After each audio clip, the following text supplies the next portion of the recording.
यवतमाळ शहरासह जिल्ह्यात जिओ नेटवर्क ठप्प होण्याची शक्यता, मोबाईल टॉवर कामगारांचे कामबंद आंदोलन, ग्राहकांना मनस्ताप।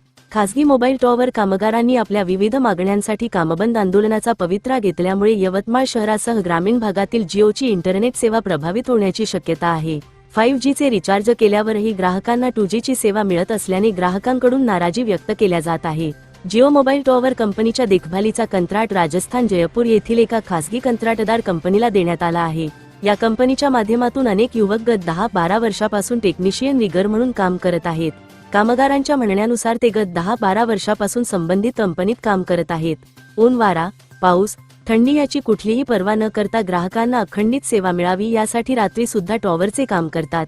इतर मजूर रिगर टॉवरच्या शेवटच्या टोकापर्यंत जाऊन टॉवरची देखभाल करतात। एवढे असतानाही कंत्राटदार कंपनी मजुरांना कामगार कायद्याप्रमाणे अनेक सोयी सुविधा देत नाही। अनेक वर्षांपासून पगारवाढ नाही, विमा, सामाजिक सुरक्षा, किमान वेतन कंपनीकडून देण्यात आले नाही। याबाबत नेहमी कंपनीला सांगून समस्या निकाली काढण्याची मागणी केली, मात्र नेहमीच कामगारांच्या मागण्यांकडे वरिष्ठांनी दुर्लक्ष केले। कंपनीकडून नेहमीच कामगारांना अपमानास्पद वागणूक मिळत असल्याने आणि त्यांच्या मागण्या मान्य होत नसल्याने शेवटी कामगारांनी एकत्र येऊन कामबंद आंदोलनाचे हत्यार उगारले आहे। नाव राकेश जयकृष्ण धांडे, मी जिओ टॉवर टेक्निशियन आहे भंडारा जिल्ह्याच्या तहसील लाखनी। आमच्या मागण्या आहे, आम्ही 10 वर्षापासून जिओ टॉवरच्या मेंटेनन्सचं काम करतो। इथे प्रत्येक वर्षी मेंटेनन्ससाठी थर्ड पार्टी कंपनी येत असते आणि आमचा इथं इन्क्रीमेंट होत नसतो।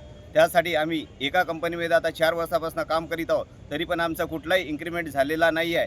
तरी आम्ही सर्व कार्यकर्त्यांनी इथे धरणे आंदोलनासाठी बसलेले आहोत। तसंच आमच्या 24 तास ड्युटी असल्यामुळे आम्हाला कुठलाही विमा किंवा इन्शुरन्स हा कंपनी देत नाही। एखादा अपघात झाला तर कंपनी त्याची रिस्क घेत नाही। त्यासाठी आम्ही पुढे आलेलो आहोत। आम्ही जर पुढे एका ठिकाणी असतो तर कुठले प्रश्न करत नाही आणि एकटा मुलगा बोलला कंपनी पुढे तर त्याला काढून देण्याची धमकी कंपनी देत असते। तसेच आमच्यावरती पेनल्टी लावतात, हाय CPH कुठल्याही प्रकारचे, आणि 24 तास ड्युटी करूनही सुद्धा आम्हाला प्रेझेंटही लावायला लागतो।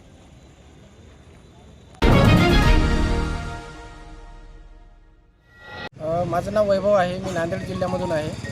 आम्ही जिओमध्ये काम करतो आणि एक प्रताप टेलिकॉमची कंपनी आहे, तर ते वेंडर आहे, त्याच्यामार्फत आम्ही काम करतो।